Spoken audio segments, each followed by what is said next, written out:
Hi hello everyone, welcome to Tharu life style. வீட்லேயே ஹெல்த்தியான, டேஸ்டான, ஈஸியான ஹோம்மேட் செர்லாக் எப்படி செய்யலான்னு பார்க்கலாம். அதுக்கு ஃபர்ஸ்ட்டு 1 கப் வீட்டு அரிசி, 1/2 கப் துவரம்பருப்பு, 1/2 கப் பாசிப்பருப்பு, 1/2 கப் கடலைப்பருப்பு, 1/2 கப் வெள்ளை உளுந்து, அப்படி இல்லாட்டி தோல் உளுந்து, ஆப்ஷனல், 4 பாதாம், இதெல்லாம் சேர்த்து 3 to 4 டைம்ஸ் நல்லா வாஷ் பண்ணிக்கணும். ஆஃப்டர் 10 மினிட்ஸ் நல்லா வறுக்கணும். நல்லா ட்ரையாக அந்த வாசம் வர வரை நல்லா வறுத்துக்கணும். நாங்கள் எங்கள் தாருக்குட்டிக்கு இப்படி தான் ஈஸியாக ஹெல்த்தியாகவும் செஞ்சு தருவோம். தேவைப்பட்டால் கடலை, முந்திரி இந்த மாதிரி தானிய வகையெல்லாம் ஆட் பண்ணிக்கலாம். செர்லாக்குக்கு போதுமான 6 இன்க்ரீடியன்ட்ஸ் இதுவே போதுமானது தான். இதுவே ஹெல்த்தி தான்.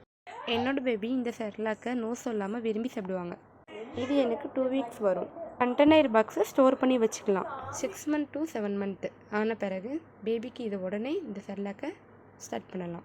இந்த செர்லாக் பேபிக்கு எனர்ஜியும் கூட, ஹெல்த்தியும் கூட. பேபிக்கு வெயிட் கெயின் ஆகும். இந்த செர்லாக் மெத்தடை நீங்கள் ஃபாலோ பண்ணிக்கோங்க, லைக் பண்ணிக்கோங்க.